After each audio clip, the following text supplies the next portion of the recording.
ഇന്ന് തൃശ്ശൂർ ഈസ്റ്റ് ജില്ലയുടെ അധ്യക്ഷനായി ശ്രീ AR ശ്രീകുമാർജിയെ പ്രഖ്യാപിക്കുമ്പോൾ ഇവിടെ ഈ ചടങ്ങിൽ പങ്കെടുക്കുന്നതിൽ സൗണ്ട് കൂട്ടണ്ട, എനിക്ക് ഒച്ചയില്ലാത്തത് അത് കൂക്കിയുള്ളൂ. സൗണ്ട് കൂട്ടിയുടെ കാര്യമില്ല, എനിക്ക് ശബ്ദമില്ലാത്തത്. അപ്പൊ ഈ ഒരു ചടങ്ങിൽ പങ്കെടുക്കുമ്പോൾ ഏതാനും ഒരു 5-6 മാസം മുമ്പ് അറിയില്ല, വീട് കൂട്ടന്റെ സൗണ്ട് കൂട്ടുണ്ടാവും. ശ്രീ AR ശ്രീകുമാർ കുറച്ചു കാലം വളരെ സജീവമായ പ്രവർത്തന രംഗത്ത് ഇല്ലാതിരുന്ന ഒരു സമയത്ത് 5-6 മാസം മുമ്പ് ഞാൻ അദ്ദേഹത്തെ വിളിക്കേണ്ടത്. അത് അദ്ദേഹം ഇന്ന് ജില്ലാ പ്രസിഡന്റ് ആവുമെന്ന് ഞാൻ വിചാരിച്ചിട്ടല്ല. ശ്രീകുമാറുമായി ഇങ്ങനെ ഇരുന്നാൽ പോരാ, നമുക്ക് കൊടുങ്ങല്ലൂർ മുനിസിപ്പാലിറ്റിയുടെ തെരഞ്ഞെടുപ്പ് കാര്യങ്ങളൊക്കെ ഒന്ന് വിശദമായിട്ട് ചർച്ച ചെയ്യാനും കുറച്ചൊന്ന് സജീവമായിട്ട് പാർട്ടിയുടെ ഏതെങ്കിലും ഒരു ചുമതലയിൽ താങ്കൾ വരണമെന്ന് പാർട്ടി അധ്യക്ഷൻ എന്നുള്ള നിലയിൽ ഞാൻ അദ്ദേഹത്തോട് അഭ്യർത്ഥിക്കുകയുണ്ട്. അന്ന് അദ്ദേഹം പറഞ്ഞു, ചേട്ടാ എനിക്ക് കുറച്ച് 1 മാസത്തെ സമയം വേണം, കുറച്ച് കാര്യങ്ങളുണ്ട്. ഞാനെന്ന് 1 മാസം കഴിഞ്ഞും അദ്ദേഹം മറുപടി പറഞ്ഞു. വീണ്ടും 2 മാസം കഴിഞ്ഞപ്പോൾ ഞാൻ അദ്ദേഹത്തെ വീണ്ടും വിളിച്ചു, ശ്രീകുമാർ എന്താണ് ചെയ്യുന്നത്? അങ്ങനെയാണ് പിന്നീട് അദ്ദേഹത്തെ സംസ്ഥാന സമിതിയിലേക്ക് അംഗമായിട്ട് ഞാൻ നിശ്ചയിക്കുന്നത്. പക്ഷെ ഇങ്ങനെയൊരു അവസരം ശ്രീകുമാറിന് എത്ര പെട്ടെന്ന് അദ്ദേഹം ഒരു ജില്ലാ അധ്യക്ഷനായി നമ്മുടെ കൂടെ വരുമെന്ന് അന്ന് ഞാൻ പ്രതീക്ഷിച്ചില്ല. അതിയായ സന്തോഷമുണ്ട് ശ്രീകുമാറിനെ ഈ ജില്ലയുടെ കാരണം വളരെ അധികം സാധ്യതകളുള്ള ഒരു ജില്ലയാണ്. അനീഷ് കുമാർ തൃശ്ശൂർ ജില്ലയുടെ സാധ്യതകളെ കുറിച്ച് പറഞ്ഞു.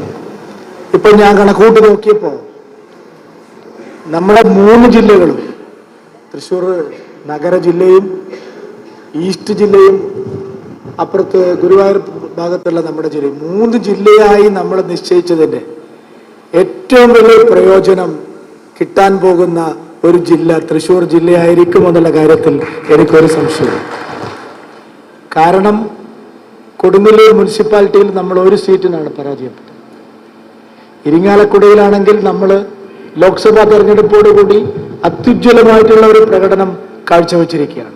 അതുപോലെ കയ്പമംഗലത്തും ചാലക്കുടിയിലും നമുക്ക് അനന്തമായിട്ടുള്ള സാധ്യതകളുണ്ട്. നമ്മുടെ പ്രവർത്തനം ശക്തമായി കഴിയുമ്പോൾ, കുറച്ച് സ്ഥലത്ത് കൂടുതൽ പ്രവർത്തിക്കാനുള്ള അവസരം നമുക്ക് കിട്ടുമ്പോൾ, ഞാൻ ലോക്സഭാ തെരഞ്ഞെടുപ്പിന്റെ എക്സാമ്പിൾ നിങ്ങളോട് പറയാം. കഴിഞ്ഞ ലോക്സഭാ തെരഞ്ഞെടുപ്പിൽ നമ്മൾ തൃശ്ശൂർ മണ്ഡലത്തിൽ BJPയും സുരേഷ് ഗോപിയും, ചാലക്കുടി മണ്ഡലത്തിൽ നമ്മുടെ സഖ്യകക്ഷിക്കുമാണ് കൊടുത്തത്.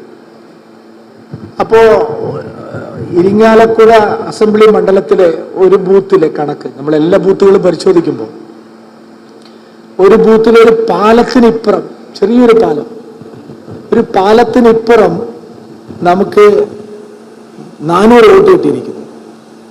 പാലത്തിനപ്പുറമുള്ള തൊട്ടടുത്ത ബൂത്തിൽ നമുക്ക് 66 വോട്ടാണ് കിട്ടിയിരിക്കുന്നത്. എന്തായാലും ഒരു പാലത്തിനക്കരയും ഇക്കരയും രാഷ്ട്രീയമായിട്ടുള്ള എന്തെങ്കിലും ഒരു വ്യത്യാസം ഒന്നും നമുക്ക് കാണാനില്ലല്ലോ. ഒരു പാലത്തിനപ്പുറവും ഇപ്പുറവും എന്തെങ്കിലും തരത്തിലുള്ള ഒരു വ്യത്യാസം ഉണ്ടാവേണ്ട ആവശ്യമില്ല. പക്ഷെ അന്നത്തെ ലോക്സഭാ തെരഞ്ഞെടുപ്പിൽ തൃശ്ശൂർ ലോക്സഭയ്ക്ക് നമ്മൾ നൽകിയതുപോലുള്ള പ്രാധാന്യം, അതിനനുസരിച്ചുള്ള മറ്റു കാര്യങ്ങൾ നമ്മൾ ചെയ്തിരുന്നെങ്കിൽ ഒരു പാലത്തിനപ്പുറം 400 വോട്ടും ഒരു പാലത്തിനിപ്പുറം 69 വോട്ടും കിട്ടില്ല.